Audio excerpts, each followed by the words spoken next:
ఇంకా మీరు రెండోది ఏదైతే అడిగారో మెట్రో చెప్పండి. మెట్రో అడిగారు.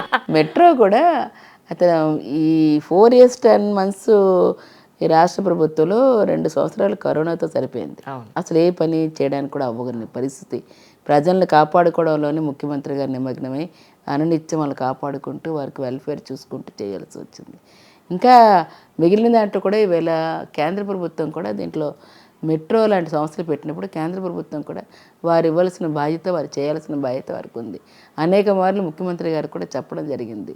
దాన్ని ఇప్పుడు ఏదైతే విజన్ విశాఖలోని ఖచ్చితంగా ఈరోజు రాష్ట్ర ప్రభుత్వం very concerned about introduction of metro rails.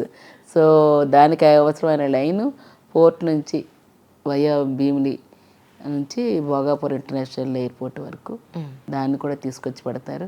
ఖచ్చితంగా దానికి అవసరమైన బడ్జెట్ని కూడా కేటాయింపు చేసి పెట్టారు. దాన్ని కూడా ఎన్నికలు అయిన తర్వాత రాష్ట్ర ప్రభుత్వం చేయాల్సిన క్లియరెన్స్లన్నీ ఇచ్చి కేంద్ర ప్రభుత్వం నుంచి ఇవ్వాల్సినవి తెచ్చి ఈవేళ పీపీటీ మోడ్లో ఖచ్చితంగా వాటిని పూర్తి చేస్తారు. మరి రాజధాని విషయంలో ఏం చెప్తారు ప్రజలకి? రాజధాని ఈవేళ ఏదైతే ఒక పరిపాలనలోని లాస్ట్ అసలు మన సమైక్యంగా ఉండాల్సింది ఎందుకండి డివిజన్ అయింది? Disparities between different areas places కదా. డెవలప్మెంట్ లేక ఒకే ప్రాంతానికి డెవలప్మెంట్ అంతా పెట్టి ఈరోజు ఆంధ్ర రాష్ట్రానికి మొండి చేయి చూపించిన పరిస్థితి ఆ రోజు చేశారు. దాన్ని ఈరోజు సమర్థవంతంగా 3 ప్రాంతాలు కూడా ఈరోజు అభివృద్ధి అయితే అందరికీ కూడా కావాల్సినవి. ఆ ప్రాంతాలకు ఉన్న భౌగోళిక పరిస్థితులు బట్టి మనం ఈరోజు అక్కడ తీసుకుని నిర్ణయాలు చేయాలి. చక్కగా ఈవేళ పరిపాలనా రాజధానికి ఇక్కడికి వస్తే దీనికి కావాల్సిన అంత పరిపాలనా రాజధాని ఎప్పుడు 4-5 స్టేట్లకి ఈవేళ ఒక జంక్షన్గా ఉండాలి. ఈవేళ కోస్టల్ బెల్ట్ ఉంది, ఎయిర్వేస్ ఉన్నాయి, మనకి పోర్ట్స్ ఉన్నాయి, దానికి ఇండస్ట్రీస్ ఉన్నాయి, దానికి అంతేకాకుండా మెడికల్ హబ్ లాగా ఉంది, ఈరోజు ఎడ్యుకేషన్ హబ్ లాగా ఉంది. ఇట్లాంటివన్నీ ఉంటేనే కదా వీళ్ళు గ్లోబల్ ఇన్వెస్టర్స్ ఏ విధంగా వస్తారు మన దగ్గరికి. అవన్నీ వస్తేనే మనకి ఐటీ ఛార్జీలు వస్తున్నాయి, దానికి కావాల్సినవి అంటే ఈరోజు ఇవన్నీ అయితేనే వస్తాయి. దాంతోపాటు ఇవాళ ఇంకో 12 ఫ్లైఓవర్లు, రోడ్డు కనెక్టివిటీస్, 6 lane రోడ్స్ ఇట్లాంటివి కూడా ఇవాళ ఏర్పాటు చేసి దాన్ని కూడా త్వరితగతిన చేస్తున్నారు. ఇవన్నీ కూడా రానున్న రోజుల్లో ఇవన్నీ జరిగే ఉన్నాయి కాబట్టి ఈ తక్కువ టైంలోని ఇవన్నీ ఇప్పటికే మొదలుపెట్టి ప్లానింగ్లు చేసి పెట్టారు. ఏదో మా ముఖ్యమంత్రి గారు చేస్తారంటే నేను అది ఇచ్చేస్తాను గ్రాఫిక్స్ చూపించరు. ఆయన ఎంత కష్టమైనా సరే ప్రజలకు ఇస్తారన్న మాట ఇచ్చి తీరుతారు, చేస్తారన్న మాట చేసి చూపిస్తారు. అదేవిధంగా ఈ అవకాశం ప్రజలందరూ మళ్ళీ డెవలప్మెంట్ కావాలి, పరిపాలనా రాజధాని కావాలి, యూనిక్గా ఇవాళ దాంతోపాటు పరిపాలనా భవన సముదాయం అంతా 150 హెడ్ ఆఫ్ ది డిపార్ట్మెంట్లు కూడా వస్తే ఇవాళ ఎంప్లాయ్మెంట్ జనరేషన్ క్రియేట్ అవుతుంది. ప్రజలందరికీ ఇవాళ సౌకర్యార్థం ఏ పని చేసుకోవాలన్నా ఒక దగ్గరే ఈ రోజు అందరికీ యాక్సెసిబిలిటీ. ఎటు నుంచి ఎవరు వచ్చినా 4 గంటలు అది ఉదయం వచ్చి సాయంత్రం వెళ్ళిపోయే పరిస్థితి రావాలి. అంతేగా లూప్ లైన్లో వెళ్ళటం, ఎక్కడి నుంచో రావడం, అక్కడ స్ట్రక్చర్ లేని అమరావతికి ఇచ్చారండి. అమరావతిలో ఏం జరిగింది? 3 పంటలు పచ్చగా పండిన పంటలు అన్నపూర్ణ రాష్ట్రంగా పిలువబడుతున్నవి ఇవాళ బీడు భూములుగా వాటిని తయారయ్యాయి. పొల్యూషన్తో ఇవాళ కూడుకున్న పరిస్థితులు వచ్చాయి. దానిలో ఇంకోటి వేరేగా తీసుకొచ్చి అక్కడ పండించే పరిస్థితులు తప్పితే వేరే విధానం కూడా లేదు. అలాంటి భూములు తక్కువ రేట్లకే ఈ ప్రజల తాలూకు ఇదంతా ఇచ్చి ఇబ్బంది పెట్టి పాలు చేసి దానికి ఆ విధంగా తయారైంది. అది కావాలా?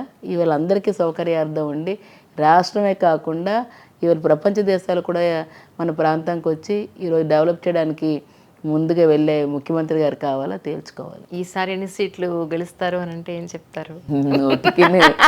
100కి 100 పాళ్ళు ఇవాళ వైఎస్ఆర్ పార్టీ ఖచ్చితంగా. మా విశాఖపట్నం అయితే అన్ని సీట్లు అంతేనంటారా?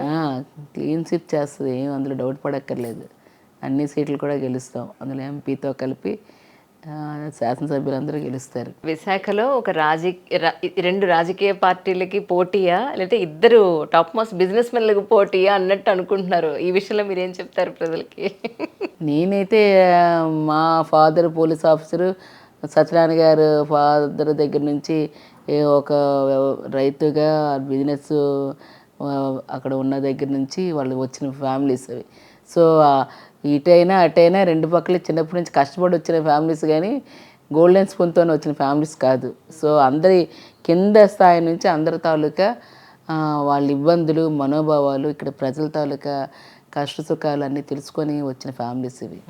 అటు ఉద్యోగస్తుల తాలూకా ఇబ్బందులు ఏంటో తెలుసు, అటు చిన్న కింద నుంచి వచ్చిన రైతాంగం, చిన్న సన్నకారు రైతాంగం దగ్గర నుంచి అక్కడ ఆర్థికంగా ఇవాళ నిలదొక్కోవాలంటే చిన్న చిరు వ్యాపారాల దగ్గర నుంచి ఏ విధంగా అనుకునేవి తెలుసు.